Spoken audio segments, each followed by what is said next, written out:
Welcome to our program Called to Serve. This week we once again celebrate the call of the religious brother. We're joined by Brother Clement Furno, a Redemptorist, who grew up in New Orleans and has spent much of his ministry in Baton Rouge and in New Orleans and Louisiana. We want to ask him this week about his life and how God called him to serve.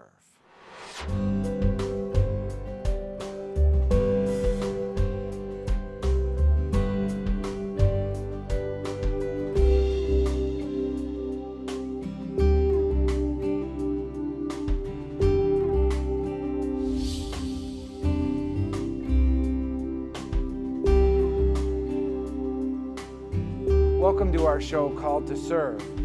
This week we're once again celebrating the vocation of the religious brother. It always excites me because it's a vocation I fear many people don't really know that much about. We're joined by Brother Clement Furno, a Redemptorist brother, who has spent much of his life ministering in Louisiana, in the New Orleans area, in the Baton Rouge area. Really knows a lot about the local scene here in Louisiana. So we want to welcome you, Brother Clement. Thank you. We really want to know about a young man growing up in New Orleans, and when did you really begin to feel the call and get the sense that God might be calling you to become a Redemptorist, a religious brother? I guess it started back in the 4th grade. I was quite impressed by our teachers, the Sisters of Incarnate Word from Irving, Texas. They taught us from 1st grade to 8th. My sister and I went to St. Francis de Sales School in New Orleans and educated there. They were very impressed upon me, and I think maybe the seed began there, the seed of a calling, a vocation that God was calling me to the priesthood or religious life. I remember also one of the priests saying at one time that he would practice a mass, and he would be in his house and he would have an audience or a congregation, which was his sisters, and I remember doing the same thing. I used the kitchen table. I placed a handkerchief on the table for a corporal. I had bread for the body, and I had a cup of water, and it was water, not wine. I wasn't changing water into wine, but it was liquid, and so I drank from that. So I practiced the Mass, but I also got dressed. I know the priest always has a chasuble, so I cut out a window shade, placed that over me, placed a cross on the back and the front, and I practiced or rehearsed Mass. I felt that if God was calling me to the priesthood, then I might as well start practicing or rehearsing how to celebrate Mass, not knowing that that would happen in the seminary later on, maybe. When I got to the 8th grade and graduated, I went my way and my sister went her way. My sister studied beautician, and she became a beautician in high school, and most of her income came from that profession. I approached my pastor at St. Francis, and he wrote a letter for me so I could go to the seminary.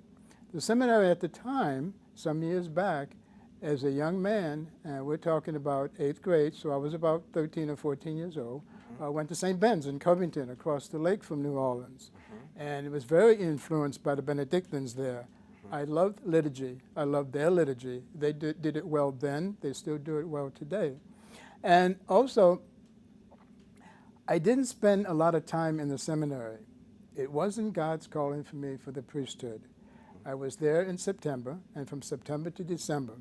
I remember going to the abbot's room. I was called in, me and several other students, and we all waited outside the room, and I was very anxious. And when my turn came, I entered his room, I sat down. He was very kind. And the abbot said, "You had failed a few subjects, and one of those was Latin. You know you need Latin for the priesthood. You'll be celebrating Mass in Latin." Of course, I understood that. And he says, "You know, my suggestion would be that maybe religious life is for you. Rather than the priesthood, maybe come back and be a brother. Benedictine brothers are here." And so, again, a seed was planted.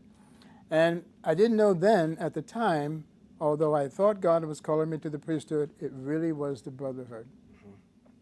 So what I did then, I entered high school. I didn't know where Redemptorist High School was in New Orleans. My mother did. She got me there in my freshman year after Christmas and started January and was there for the next 3.5 years.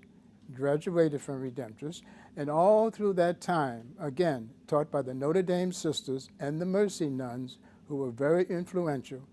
We had a homeroom teacher, sister, who was very influential for me and did a lot for me, encouraged me, because she knew, or she thought in her mind, that this young boy this high school student was going to be a religious someday. I was influenced also by the priests across the street, the Redemptorist priests and the brothers. Eventually, I finally went to a place in Illinois, which is near Chicago, and I will say more about that later. Well, that's always been in my mind. Several of our guests have talked about how the religious in schools, the religious in parishes had such an influence on them. I feel that's such a loss today that so many young people have not experienced the presence of religious and really an opportunity to get to meet them, because to meet the sisters, to meet the brothers is to see their happy vocation, their happy lives. And I feel, unfortunately, many young people today might not recognize their vocation if they don't have that sort of access. So what a blessing it must have been for you to see these happy sisters, happy brothers and priests who were able to show you religious life, the Benedictines, the Redemptorists, the sisters who taught you in school, right. All of them being such a positive influence. I think that that's so important that the vocations be shown so that people can know what they are. Now, you said that your mom got you into Redemptorist High School. At the time, did your parents know that you had this calling, that you were pursuing this idea of religious life? Were they supportive of that? They didn't know at the time, and only one parent was supportive, and I'll tell you about that. They didn't know that I wanted to become a brother. She probably wouldn't have got me in Redemptorist. One of the priests that influenced me greatly also was, I guess, the first Redemptorist priest I saw. He was a Redemptorist missionary, Father Howard Moran, God bless his soul. Father Howard Moran was coming out of the rectory of St. Francis one day after speaking with the pastor, I suppose, just putting his schedule together for the mission. And I saw him in a Redemptorist habit. And I saw the cincture around his waist. And I saw his 15-decade rosary. That impressed me so much. I'm going to be that someday. I want to be that, and I want to stand in his shoes and wear what he's wearing and preach in my own way. Well, long story short, what happened was that I did go to, after graduating from Redemptorist, after 3.5 years there, did go then to Illinois. It was a place in Glenview near Chicago. Now, my parents brought me to the train station, and it is so vivid in my mind, it's like it happened just last week. Mom and Dad was with me, and they were on the platform, and I was ready to get on the train. And I just remember looking at both of them, and Mom had tears in her eyes. She was beyond tears. She bawled. She just cried. Do you have to go? Why do you have to go? Why do you have to leave? I mean, I was her firstborn, her only son. And she just tried to discourage me.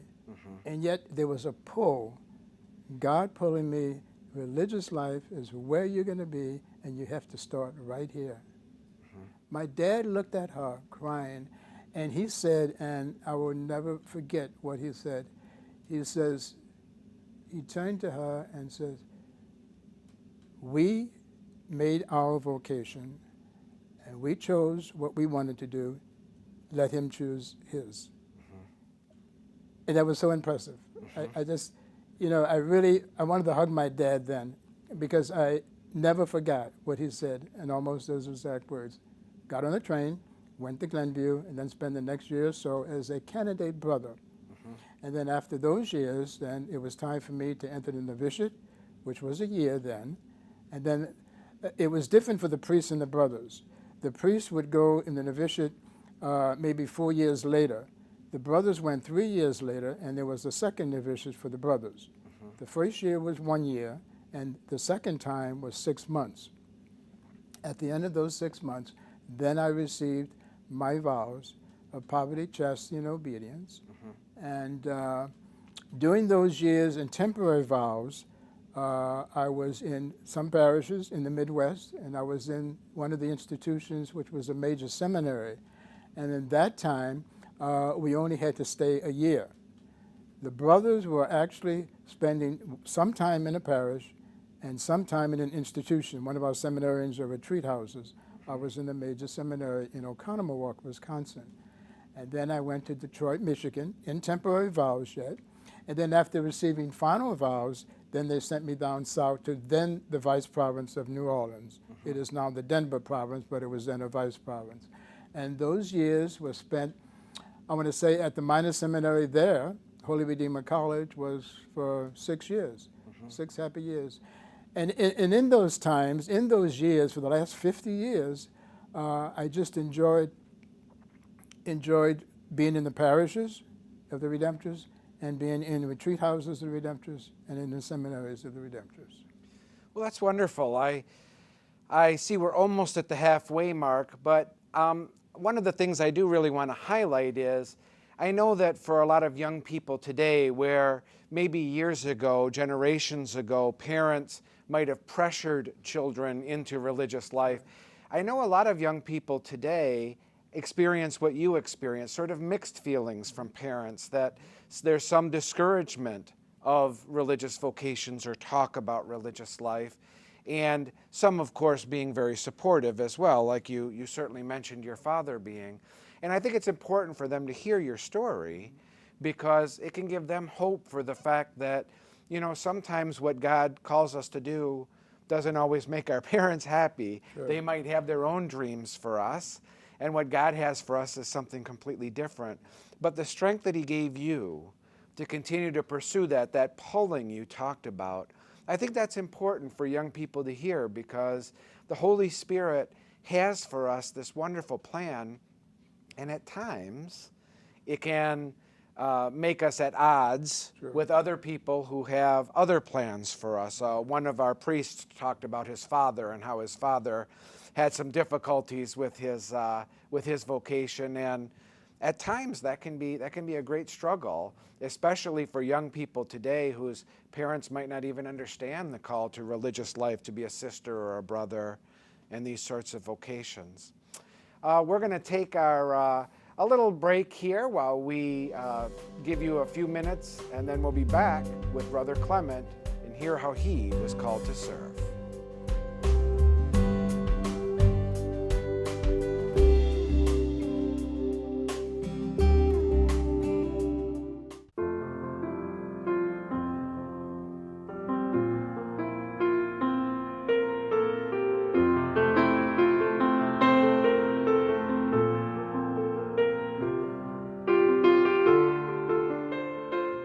O blessed Saint Joseph, your ears heard the voice of God calling you to hope for what you could not understand.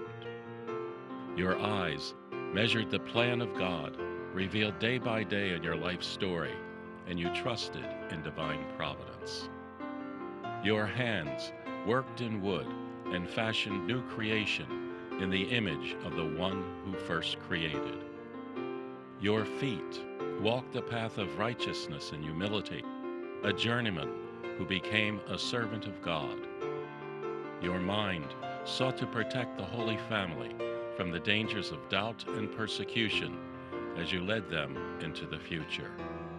Your heart pondered the love for Mary, your spouse, and Jesus, your foster son, as you witnessed God's faithfulness. Blessed patron of the Diocese of Baton Rouge, guide us to Jesus Christ. May we learn from your simple goodness all our days, so that we too might become a living sacrifice of praise. We ask this grace through him who was entrusted to your care, Jesus Christ our Lord. Amen.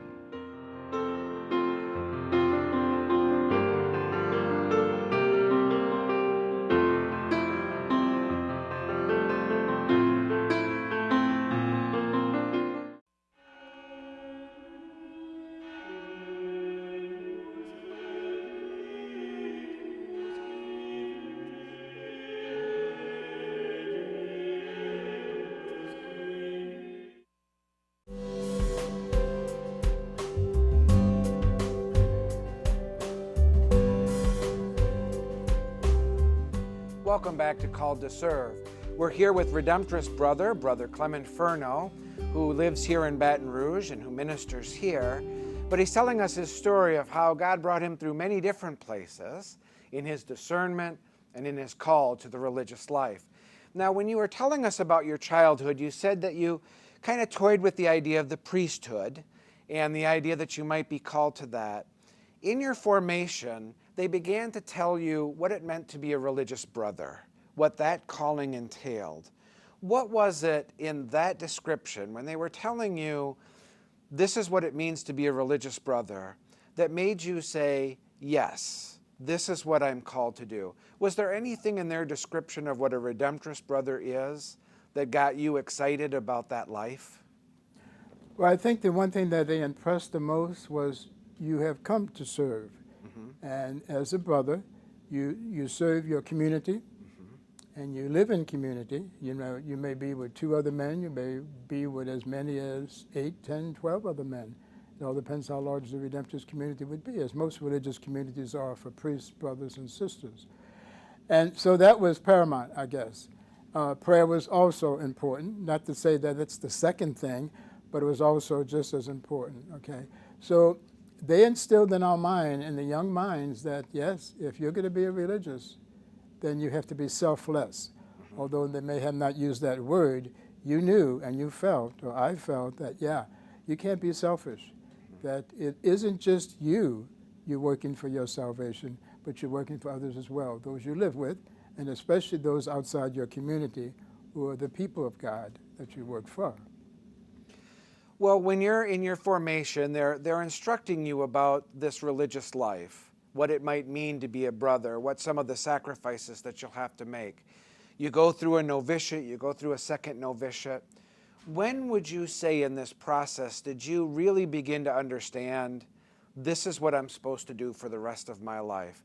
Where did that discernment happen? Was there anything, an event or a person that helped to really crystallize in your mind that this is what God has for me and I can take vows for the rest of my life and know that I'll keep them? I just think all along it was just important to me, a religious life. I have never, after all these years, turned my back. And when I'm talking for students, for example, on vocations or when calling, I would probably, more often than not, say that yeah, it is God doing the calling. And I said it isn't always religious life.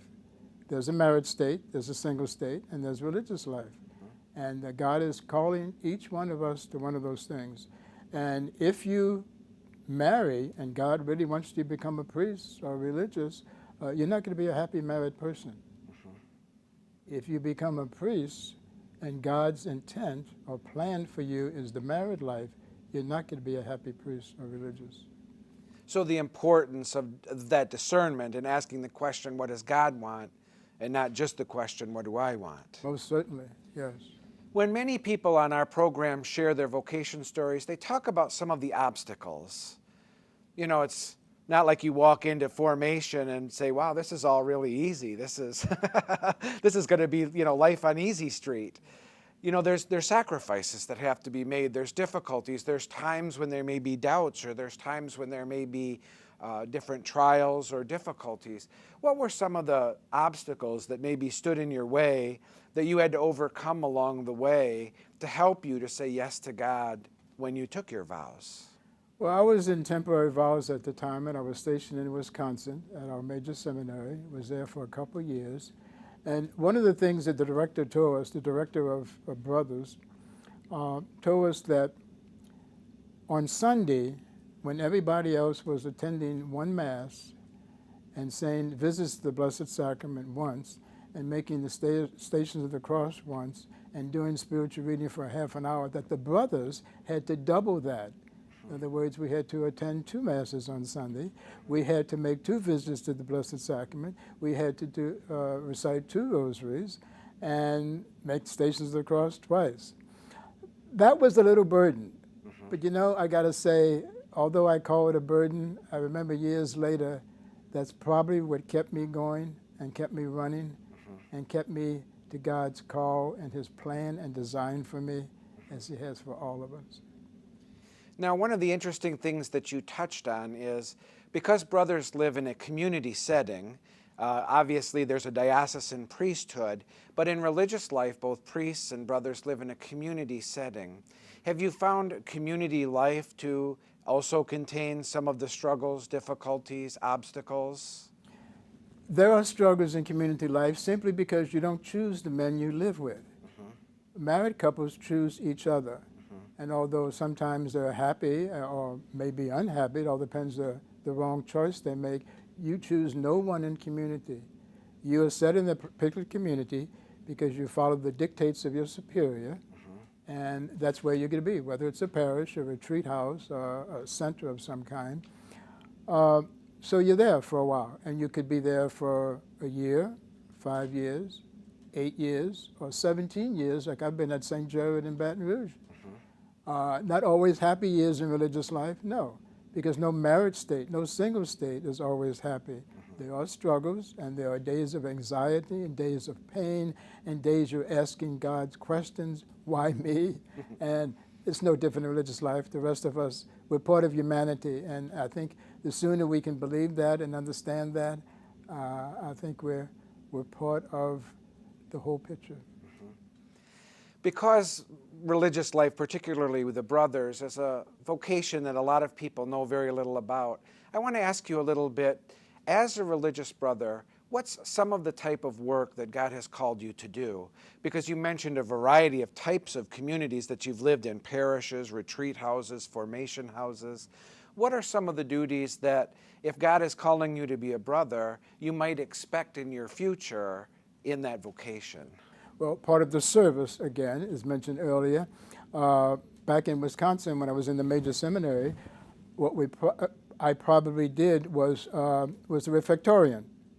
Now, the refectory is the dining room. And so my job was to set tables.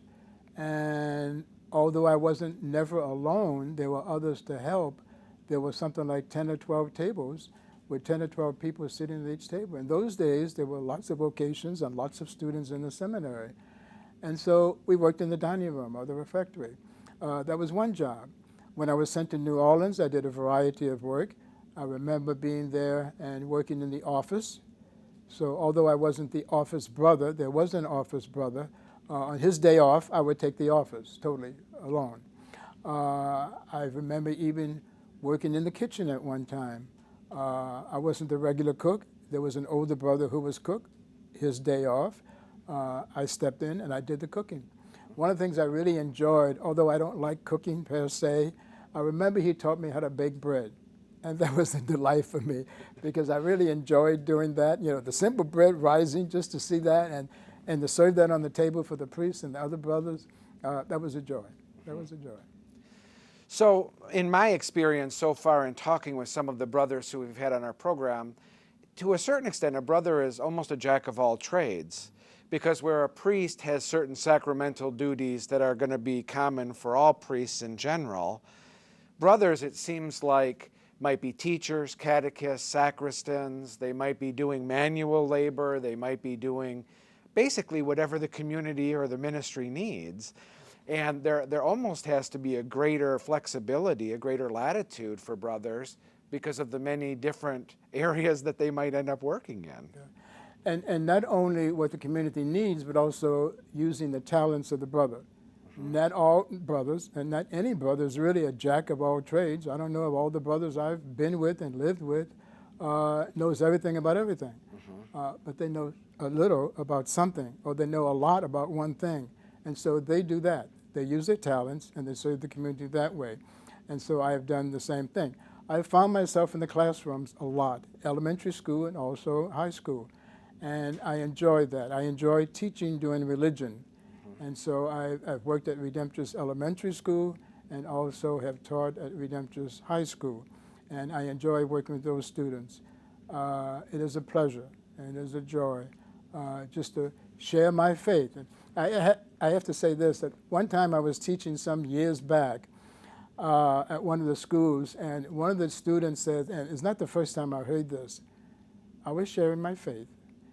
And I was teaching in religion class, and he says, "How do you know this? Where do you get all that?" I said, "Well, first off, I was taught it by the nuns in elementary school." And I said, "I believe it." And I said, "It's part of my faith, and my religion, and I just am glad to share it with you. Well, before we close up the program, there might be some young men or parents of young men who, as you're telling your story, this stirs up something for them, that they feel a call to serve in the church, that maybe they don't feel like the priesthood is the right fit for them, but that they feel something calling them, and maybe a religious brother or even a religious sister. What advice would you give to a young person who feels a stirring in their heart that somehow they want to serve the church, somehow they want to serve the community? What would you say to them with your many years of experience as a religious brother? Over the years, when I get a chance to talk to the senior class in high school, I mention vocation and the calling that each of us had, as I said earlier, God's plan and God's design for each of us. And for those who get married, that may be God's plan and God's design for them. I would say those who are contemplating marriage, for example, would talk to a married couple. Sit down with them. What was dating like? What did you do for her? What did she do for you? I would say the same thing for priesthood and religious life. If the priesthood is what you think God is calling you for, get a hold of a priest. Talk to a diocesan priest. Talk to a religious priest. Ask all the questions you need to. The same thing for the brother. If you know a brother and find out, sit down with them, ask all the questions you need to. And if you don't know a sister or a priest or a brother, then the Catholic Life Center would certainly be a resource for people, for young people, because they know the priests in the diocese, they know the religious priests, they know the religious sisters and brothers as well. Well, that's wonderful. We certainly do want to thank you, Brother Clement, for sharing your story with us today, and really just the fire that burned in your heart for service and service to the church. We certainly want to thank you for the wonderful ministry you've done in the South and the North and all over, but particularly here in this area for all of these years, and the good work and service that you've given to the church.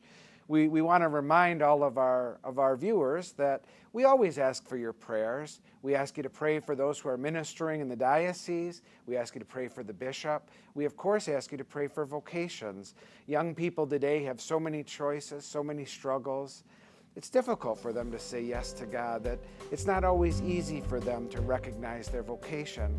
And it's your prayers that will help them. It's your encouragement that will give them the edification that they need to say yes and to give their lives in service.